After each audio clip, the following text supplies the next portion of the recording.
Nós temos um texto na palavra de Deus, a carta que Paulo escreve aos Filipenses, no capítulo 1, ele mal inicia a carta aos Filipenses e ele expressa algo tão importante para a compreensão daqueles leitores: aquele que em vós começou a boa obra,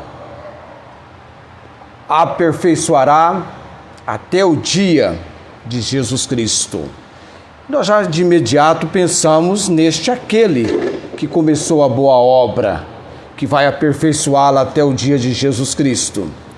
Envolve a pessoa de Cristo, o dia dele, o retorno, a volta dele. O significado, o entendimento direto desse versículo para nós é que Deus iniciou uma obra chamada de boa obra, porque envolve transformação e santificação. Transformação e separação na vida do homem e da mulher, servos de Deus, servos dele. E o próprio Deus, Paulo menciona, aquele que começou a boa obra, aperfeiçoará, irá completá-la. Ele é fiel para que isso aconteça, nos aperfeiçoando o homem e mulher de Deus até o retorno de Jesus. Sendo este fato, essa expressão de Filipenses 1,6, um convite à perseverança e confiança. Isso trabalha para nós a compreensão de que devemos perseverar e manter a nossa confiança ativa no Senhor.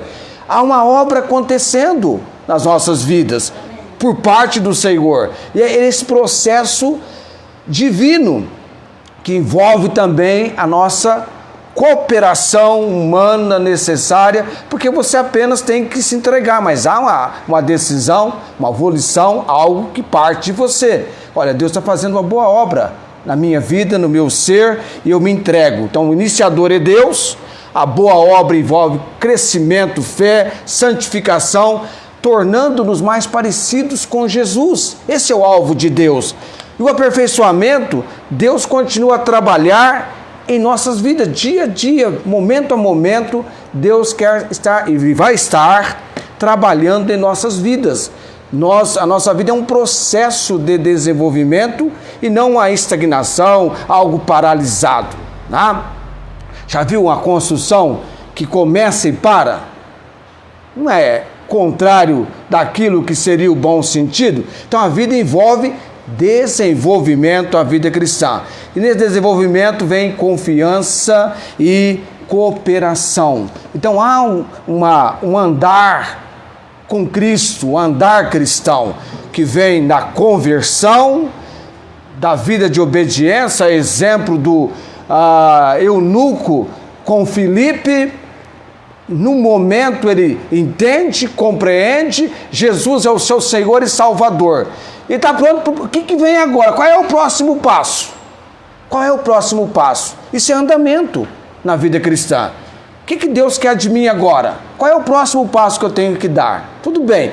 Ele que não entendia da palavra, agora recebe uma compreensão. No texto que ele estava lendo, Deus claramente fala com ele usando Filipe.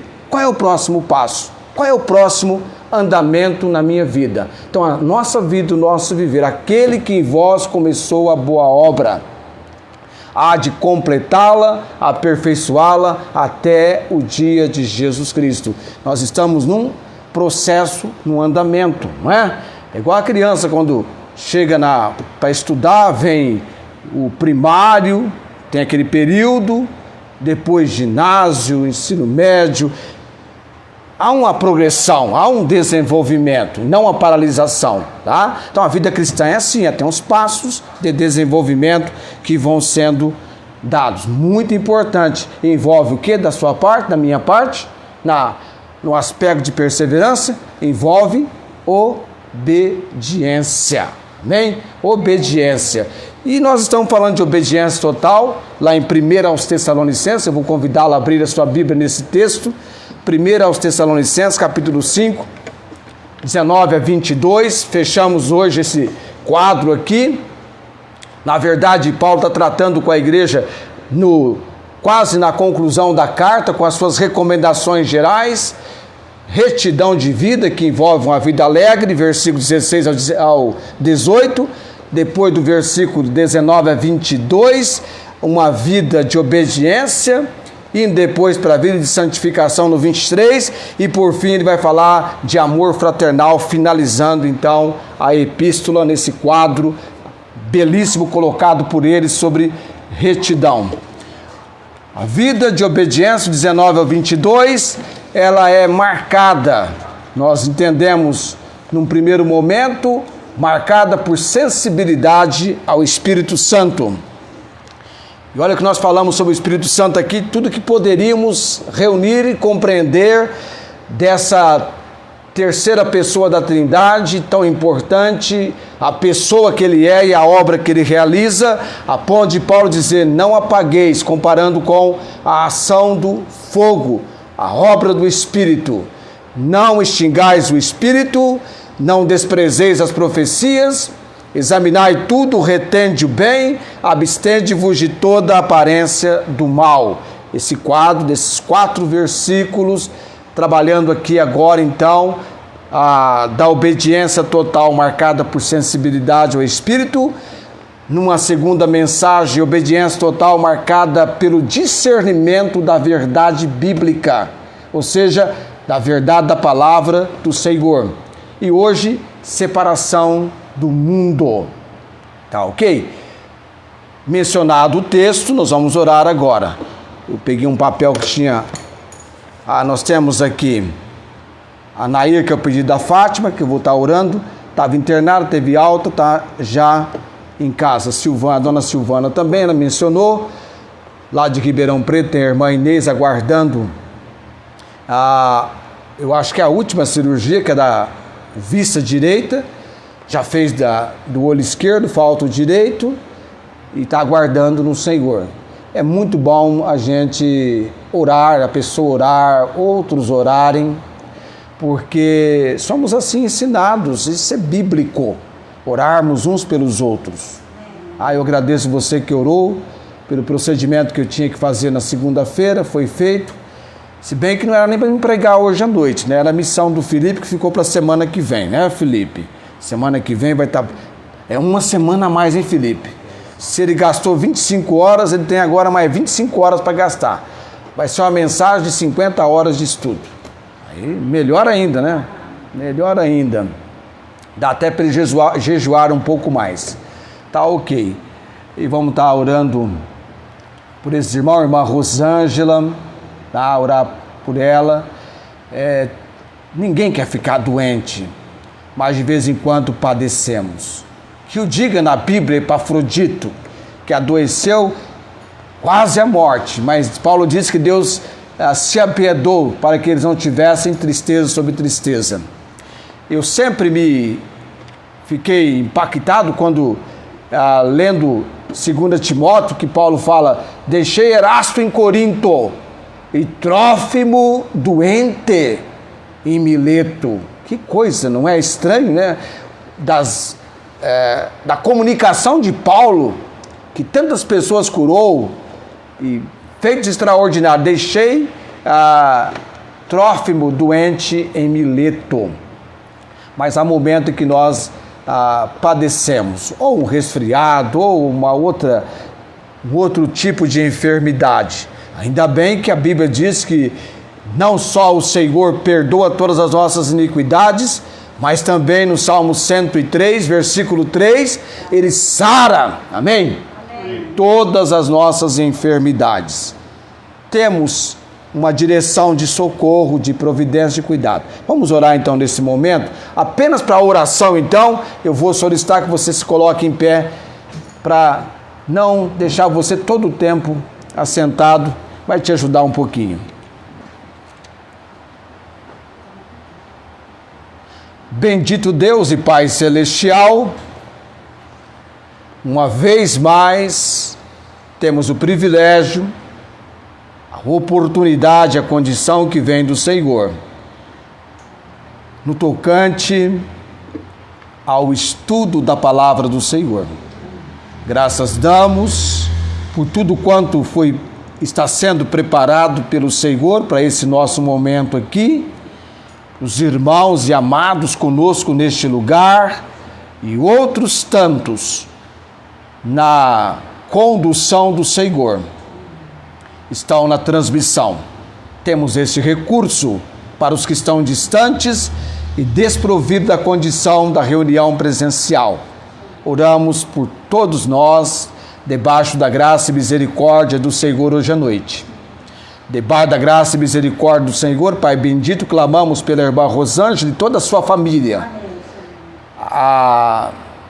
debilitados fisicamente, mas que sejam fortalecidos no espírito e que do Senhor recebam a melhora que tanto necessitam. Tu és o médico dos médicos. Irmã Inês, em Ribeirão Preto, Deus, o seu lar, sua família e o socorro imediato do Senhor com tudo quanto ela aguarda da providência do Senhor. Também a Dona Maria Cordeiro, lá em Guaíra, Deus, eu queria visitá-la e, havendo oportunidade, gostaria de comunicar-lhe boas notícias da palavra do Senhor. Fernando também, Deus, que eu venha testificar, testemunhar com liberdade sobre Jesus Cristo. Amém. Pai bendito, irmã Cláudia, também temos orado por ela com a questão da pressão arterial, os problemas da diabetes, que ela tenha a boa mão do Senhor sobre ela em cada dia, em cada momento da sua vida. Ó Pai de todo poder e autoridade, a Dona Nair e também a Dona Silvana, colocamos um altar do Senhor nessa noite.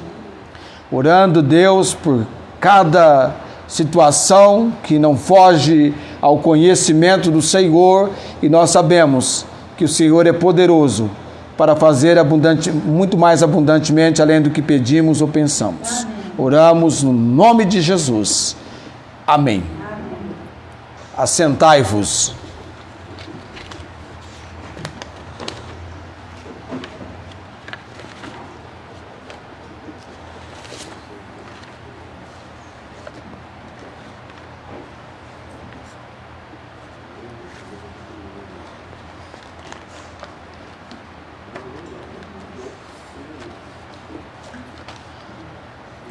Você tem compreendido que há uma vida do viver físico, que requer também um desenvolvimento, princípios que regem a vida do viver físico.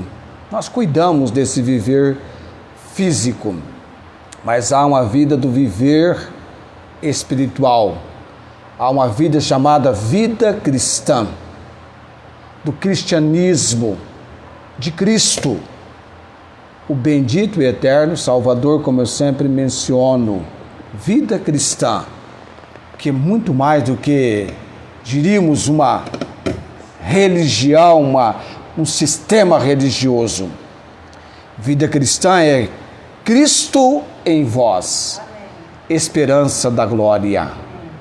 Aos Colossenses 1:27, Paulo menciona isso quando ele fala com os colossenses a respeito do mistério de Deus que esteve oculto em todos os séculos, em todas as gerações, mas que foi manifesto agora aos seus santos, aos quais Deus quis fazer conhecer quais são as riquezas da glória deste mistério entre os gentios, que é Cristo em vós, esperança da glória. Que maravilha, os gentios, esse mistério revelado à igreja, judeus e gentios sendo um em Cristo. E agora você tem o apóstolo Paulo, aquele instrumento usado por Deus para pregar o evangelho aos gentios. Eu mencionava na escola dominical de manhã que nada na nossa vida é em vão, sem um sentido, sem uma razão, sem um motivo. Deus concedeu a Paulo uma cidadania de nascimento romana, cidadão romano, além de judeu. E Paulo, por um momento, valorizou tudo quanto dentro do judaísmo ele trouxe como credenciais. Muito importante para ele dizer, para qualquer judeu, olha as credenciais de Saulo de Tarso. Circuncidado ao 8º dia, da linhagem de Israel, hebreu de hebreus, segundo a lei, fariseu, segundo o zelo. Olha o que ele coloca na credencial dele. Segundo o zelo, perseguidor da igreja. Mas, porém, tem essa situação de adversidade. O que para ele era ganho, reputou perda por Cristo. E tinha por perda todas as coisas, pela excelência do conhecimento de Cristo Jesus, diz ele, meu Senhor. E quando Deus o resgatou do lamaçal do pecado, para o conhecimento do Salvador tão desejado e esperado por Israel, Deus já naquele momento já tinha o seu propósito, o seu plano de como iria usá-lo. Aliás, Paulo disse que Deus o chamou, o separou desde o ventre da sua mãe. Em Gálatas 1,15. Ele seria uma luz para levar o evangelho diante de reis, autoridade. Ele a si mesmo se classificou, se denominou doutor aos gentios. Amém? Pregador aos gentios. E Paulo, em dado momento, é levado para a Europa. Ele vai para Macedônia, tem um clamor, há uma urgência, uma obra, e Deus tem a missão ali para ele. A ponto de, na Ásia Menor, ser impedido pelo Espírito Santo. Que fato interessante! O Espírito pode impedir você de anunciar o Evangelho em dado lugar, em dado momento, mas não paralisar você. Você vai continuar avante, mas na direção que ele vai te colocar, e era agora Macedônia, Europa, e Paulo chega lá, a primeira cidade é Filipos, e a jornada continua e vem Tessalônica. Ele vai pregar, ele prega na sinagoga, ele tem alguns judeus se convertendo, e dentre os convertidos naquele dia magnífico da providência de Deus, uma multidão de gregos religiosos. Uma multidão. Entenda, esse pessoal, debaixo da cultura grega, conforme o Felipe tem ensinado aqui na escola dominical, não vem do ambiente como os judeus que receberam a lei de Moisés e tiveram todo um pano de fundo de compreensão, Deus já dizendo lá no Velho Testamento, sede santos porque eu sou santo, o vosso Deus é santo, uma vez de separação. Não, esse pessoal vem de uma cultura mundana, pecaminosa, e aí eles vão ter que receber a instrução da palavra. E eu vou tocar agora separação do mundo. Paulo comunica isso para eles. Eu vejo isso aqui no texto. Examinai tudo, retende o bem, abstende-vos de toda a aparência do mal. Há uma vida marcada pela separação do mundo. Não vamos entender sobre isso, porque eu tenho, na obediência, obedecendo a palavra de Deus. Essa epístola é uma palavra de Deus para a igreja em Tessalônica, além de toda a porção das escrituras até então que eles tinham em mãos, mas veio a carta do apóstolo Paulo para que eles recebessem, lessem, estudassem, meditassem, e há uma separação do mundo. Vamos entender o que é essa separação do mundo que eles deveriam desenvolver, e nós também. Abra sua Bíblia em João 17, de 11 a 16. Evangelho de João, capítulo 17, de 11 a 16.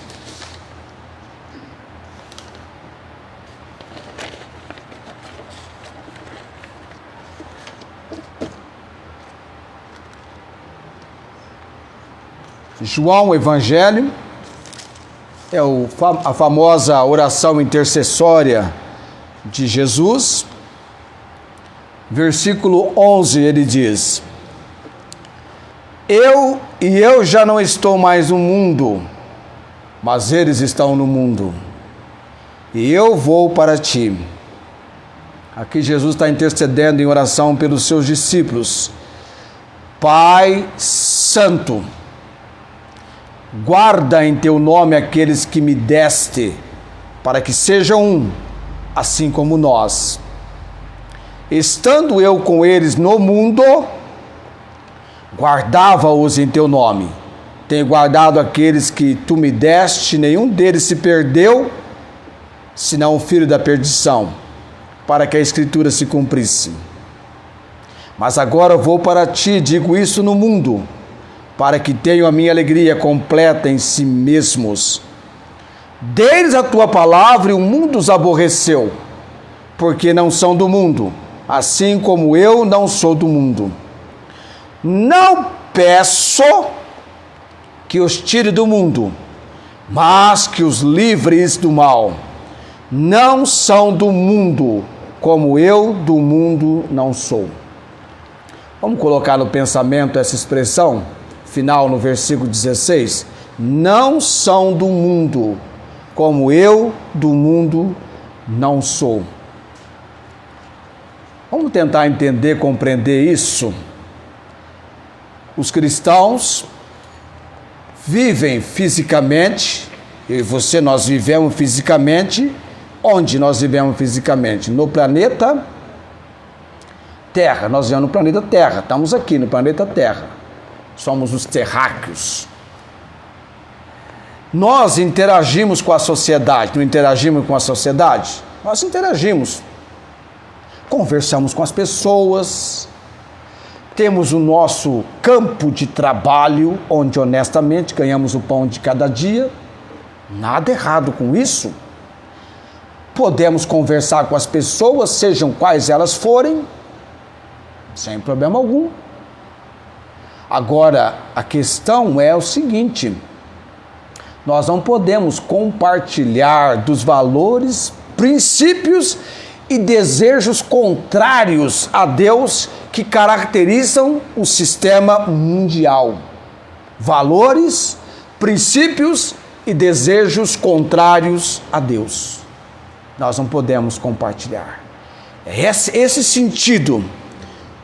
Não são do mundo, como eu do mundo não sou. Nós, como cristãos, devemos ser uma influência positiva no reino de Deus. E para isso nós precisamos manter uma separação espiritual e moral. Veja bem, não é isolamento. Não é isolamento. Não é algo que você vai fazer uma separação espiritual e moral. É sem isolamento e vivendo uma cidadania celestial. Ou seja, não se conformando com o mal e focando em uma vida de amor e santidade, refletindo valores divinos. Os nossos valores são valores oriundos, procedentes de onde? Da palavra de Deus. A nossa vida é embasada pela palavra de Deus, que é a Escritura divinamente inspirada, que nos corrige, que nos repreende, que nos ensina e que nos instrui. Esse é o objetivo, o papel da palavra de Deus. Todo momento, em todo tempo, nós vamos estar fazendo tudo certinho. De repente o Espírito Santo vem para nos dirigir na palavra em determinada situação, para nos corrigir, para nos repreender, para nos instruir em justiça. Porque o objetivo de Deus é que o homem de Deus seja perfeito e perfeitamente amadurecido, para toda boa obra de Deus na vida dele. Então nós estamos num processo. E essa questão tão importante. No mundo, mas não do mundo. Nós não estamos pegando os valores, os princípios do mundo que são contrários a Deus, tá? Nós somos contrários a ele. É contrário a Deus? Nós somos também contrários a isso. Agora, veja bem, há uma separação moral e uma separação espiritual. Não se trata de fugir da sociedade. Não é isso. Mas de não adotar a mentalidade mundana que busca prazeres egoístas, poder e valores que desrespeitam a Deus, conforme ensinado por 1 João, capítulo 2, versículo 15 ao versículo 17. Vamos ler esses versículos. 1 João, capítulo 2, está lá no finalzinho da sua Bíblia, depois de Pedro vem, de 2 Pedro, vem 1 João. 1 João, capítulo 2. Por isso que a gente, envolvido na sociedade, a gente pratica, por exemplo, eu estava lembrando, ontem foi dia 15, eu estava lembrando que ontem completou 39 anos, em que pela primeira vez eu exerci a minha cidadania como cidadão, indo até as urnas pela primeira vez, com 18 anos, votando. Naquela época, você tinha que ter 18 anos para tirar o seu título, e que alegria! E eu tive uma alegria em porção dobrada, porque a escola que eu mais apreciei na minha vida estudar, por uma questão de localização de moradia, foi lá, a minha indicação para votar foi para essa escola. E eu nunca mudei, estou lá até hoje. Já são 39 anos exercendo esse compromisso de cidadão. 1 João capítulo 2, versículo 15 ao versículo 17. Comigo? Estamos juntos? Versículo 15. Não ameis o mundo, não é o planeta Terra, mas o sistema de vida da humanidade, com princípios, com valores, com condutas contrárias a Deus, contrárias à palavra de Deus. Não ameis o mundo, nem o que no mundo há. Se alguém ama o mundo, o amor do Pai não está nele. Por que se alguém ama o mundo, o amor do Pai não está nele? Por quê? João diz isso. Por que João diz, olha, se alguém ama o mundo, o amor do Pai não está nele? Por quê? Porque ele vai responder no versículo 16. Porque tudo que há no mundo, a concupiscência, desejo desordenado da carne, da natureza pecaminosa, a concupiscência, desejo desenfreado dos olhos e a soberba da vida não é do Pai, mas do mundo. Está cheio disso no mundo, na sociedade em que nós vivemos. Isso para eles é algo natural, é algo normal. Quando você vai contra eles, eles se aborrecem. Isso faz parte até do ganha-pão deles. Verdade. Muito dinheiro se ganha em cima disso, não é? Não é verdade? Muitos milhões de dólares ao longo das décadas e séculos, desde que o mundo é mundo. Desde as Campinas, lá de Sodoma e por todo o planeta Terra. Essas três ações estão em pleno curso. Mas veja bem, o versículo 17 diz aqui, ó, e o mundo passa e a sua concupiscência. Vai chegar um momento, vai passar. Mas aquele que faz a vontade de quem? De Deus. O que diz o texto? Permanece para sempre. Olha o contraditório aqui. O mundo passa Mas aquele que faz a vontade de Deus permanece para sempre. Palavra de Deus, mostrando claramente isso aos nossos corações. Mais um texto, Tiago capítulo 4, versículo 4. Tiago 4, 4. Tiago está depois de Hebreus. Tiago 4, 4. Por que eu e você devemos ter uma vida de separação do mundo? Desse sistema de vida da humanidade contrário, com valores, princípios contrários a Deus. Versículo 4. Adúlteros e adúlteras, o texto pega pesado, não é? Não sabeis vós que a amizade do mundo é inimizade contra Deus? Ele é direto. Portanto, olha a conclusão que ele faz aqui. Qualquer que quiser ser amigo do mundo, constitui-se inimigo de Deus. Ninguém pode servir ao mundo e tentar servir também a Deus. Aí, alguns anos atrás, eles chamavam isso do crente Raimundo. Um pé na igreja, um pé no mundo. Batei a saudade da senhora dessa expressão, né? Faz tanto tempo que a gente não escuta isso, né? O crente Raimundo. Um pé na igreja e um pé no mundo. Tem que tomar posição, não é? Tomar posição. Como Daniel, na Babilônia, tomou posição. Não é fácil. Identificação. Não é fácil. Parece que os holofotes estão em cima de você. Daniel tomou posição, seus amigos tomaram posição. E Deus manifestou o seu agir na vida deles. E Deus se fez conhecido através de Daniel, Sadraque, Mesaque e Abednego na Babilônia. Tratou profundamente com o rei Nabucodonosor. Lá estava Daniel e os seus companheiros. Milagres acontecendo, não é? Leões, Daniel passou uma noite na cova dos leões. Leões de boca fechada pelo anjo do Senhor. Daniel muito amado. Deus tinha um propósito na vida dele. Nós só vamos dar o último suspiro quando Deus dizer, vem!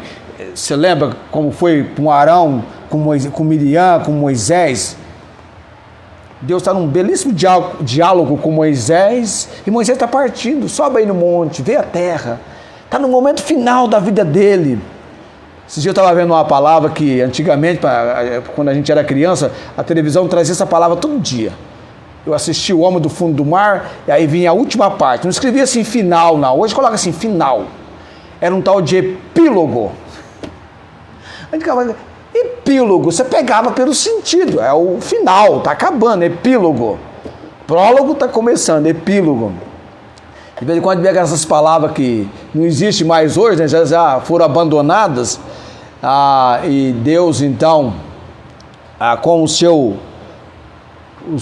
seus servos, toda a ação do poder e autoridade dele na Babilônia. Uma posição, não dá para você ficar dos dois lados. Eu sei que o mundo está cheinho dos seus prazeres, as suas coisas que atraem. Quando eu era jovem, o dia mais triste da minha vida era sábado à noite, depois das 9.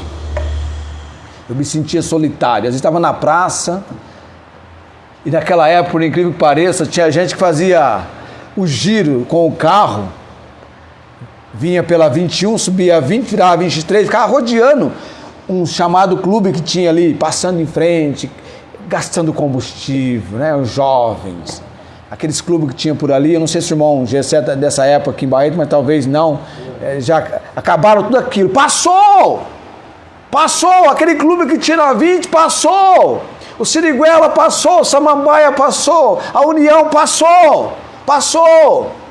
Nem o clube de campo, de piscina, passou. Mas o servo do Senhor permanece para sempre. Quem quiser ser amigo do mundo, constitui inimigo de Deus. Cuidado com os valores do mundo. Cuidado com os princípios do mundo. De repente você está praticando valores e princípios do mundo, está em inimizade contra Deus.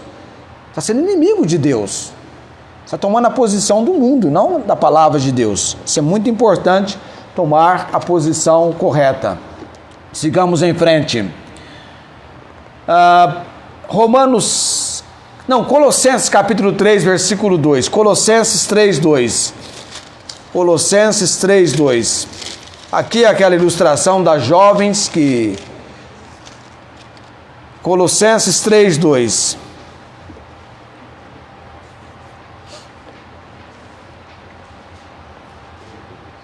Colossenses 3, 2. 2 e 3. Colossenses 2 e 3. Se bem que o primeiro versículo, ele vai dizer assim, ó. Portanto, 3:1. Colossenses 3:1. Portanto, se já ressuscitastes com Cristo, isso é novo nascimento.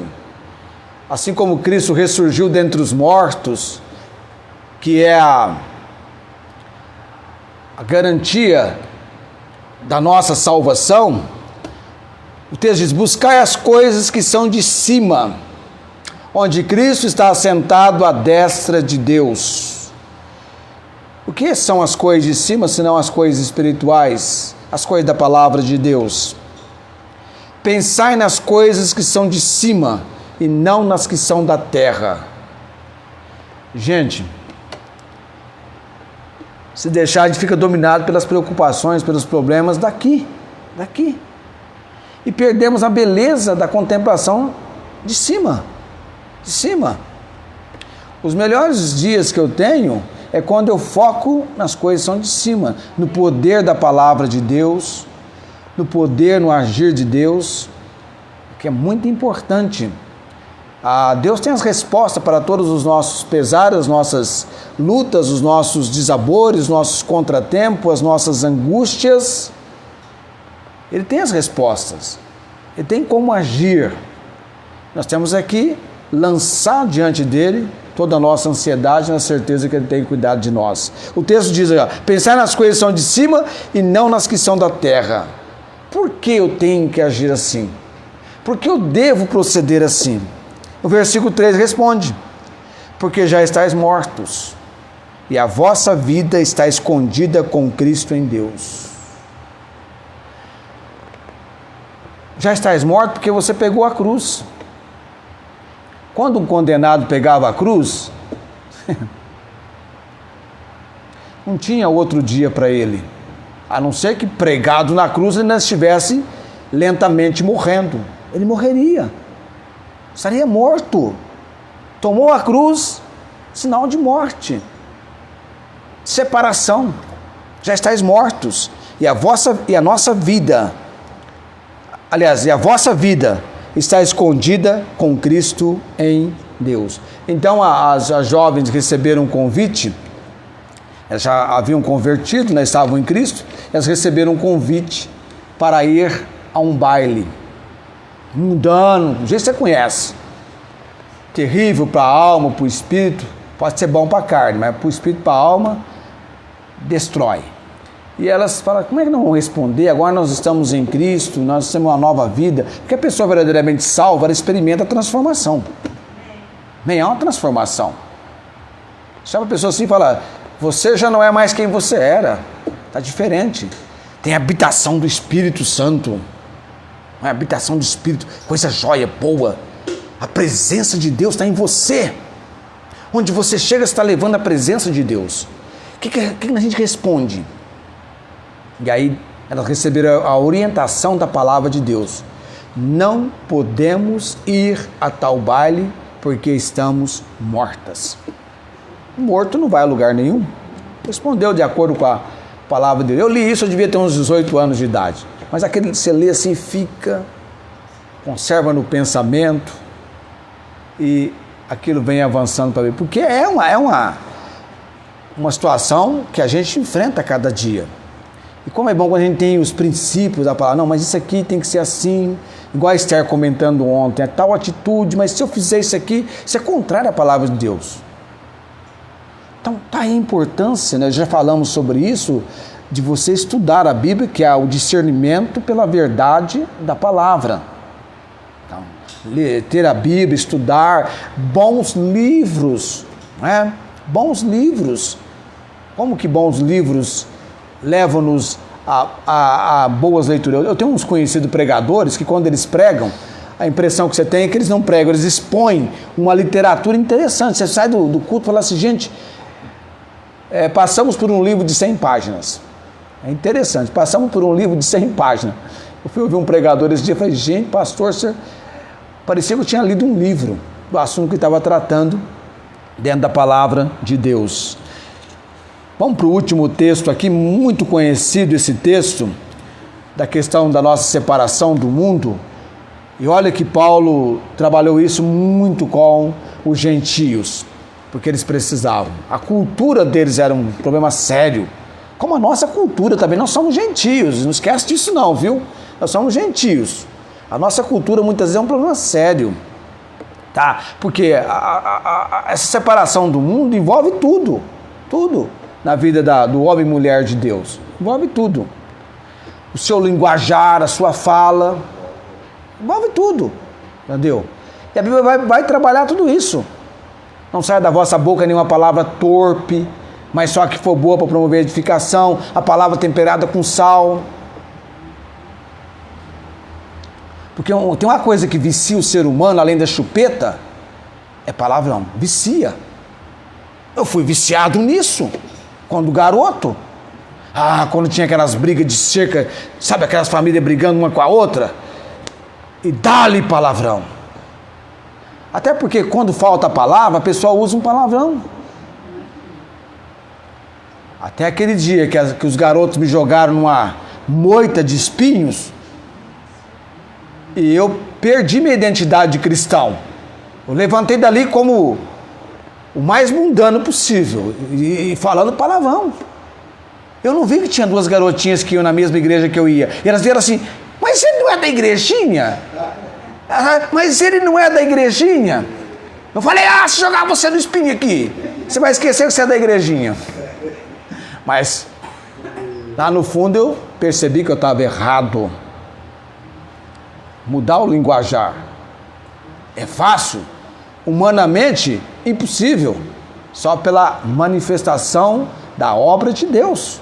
O que para nós é impossível e difícil, com Deus não há impossíveis.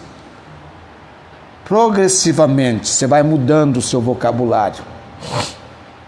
Vai mudando o seu vocabulário, vai mudando palavras, vai colocando as palavras da palavra de Deus. Por isso que é importante ler a Bíblia, você vai colocando as palavras da palavra de Deus. Romanos capítulo 12, o último texto nosso.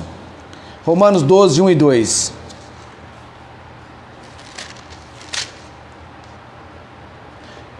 Quando alguém se coloca a ensinar a epístola aos romanos, você tem 11 capítulos para falar sobre doutrina, mas quando chega no 12, você suspira, porque vem um lado prático. A praticidade de Romanos 12. Aqui começa com o clamor de joelhos do apóstolo Paulo. É o significado do rogo-vos. Clamor de joelhos do apóstolo Paulo. Rogo-vos, irmãos, pela compaixão ou misericórdia de Deus, que apresenteis os vossos corpos em sacrifício vivo. Não é aquele animal que oferecia no altar morto, não. É sacrifício vivo, santo, separado e agradável a Deus, que é o vosso culto racional, do pensamento, da razão. E não sede conformados com este mundo. Mais uma vez, não é o planeta Terra, mas o sistema de valores, princípios contrários a Deus.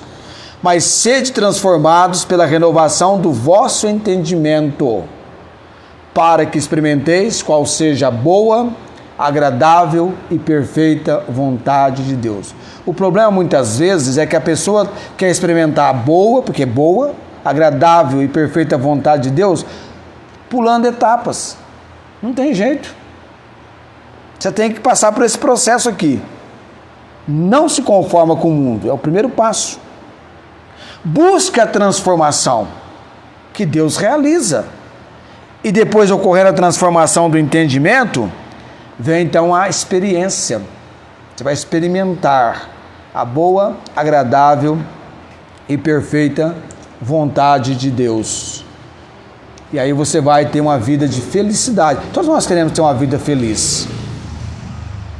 Eu sei que a nossa vida cristã não é um mar de rosas, mas você tem muito mais dias felizes do que tristes, abençoados por Deus, que não olha as circunstâncias, está acima das circunstâncias.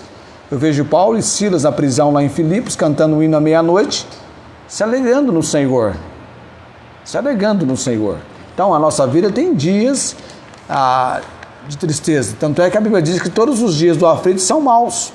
Mas de coração alegre, em Provérbios 15:15, de coração alegre tem um banquete contínuo. Porque é o propósito de Deus. Regozijarmos nele. É uma ordem. Alegrarmos nele. Nós muitas vezes ficamos... Eu quando estou aborrecido, triste, chateado, eu tenho que ir para o altar. Eu tenho que ir para a oração.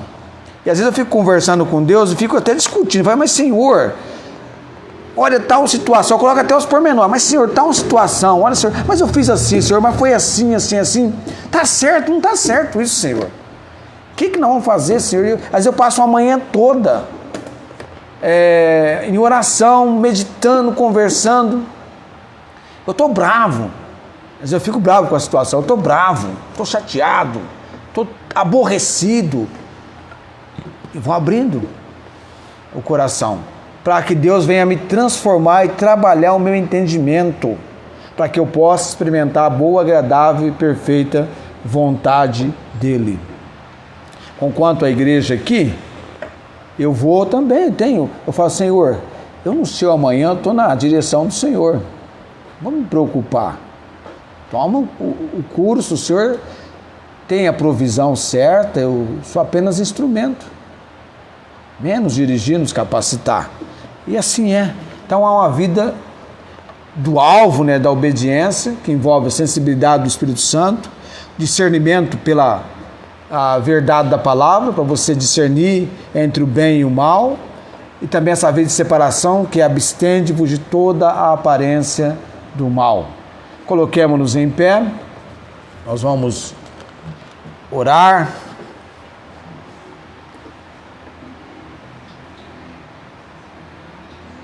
Nesse momento,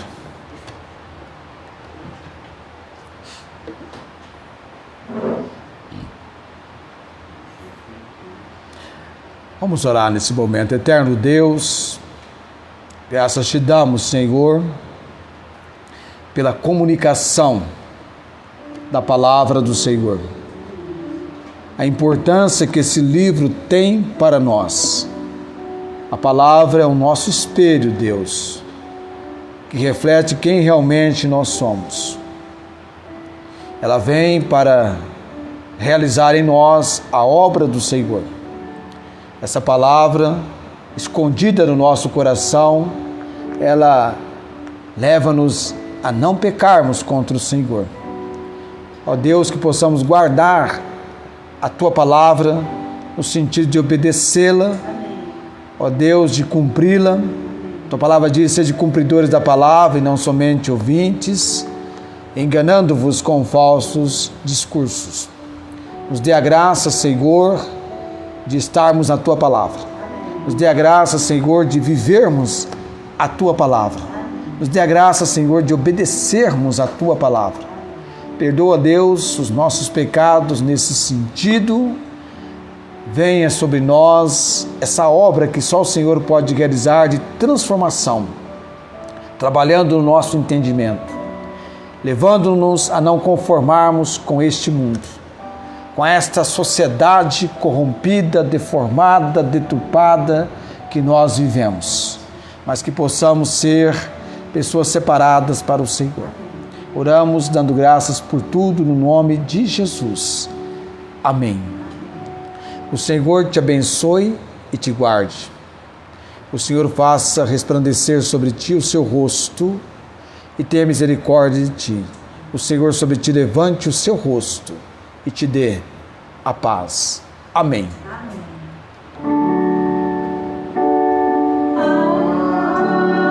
Amém. Amém.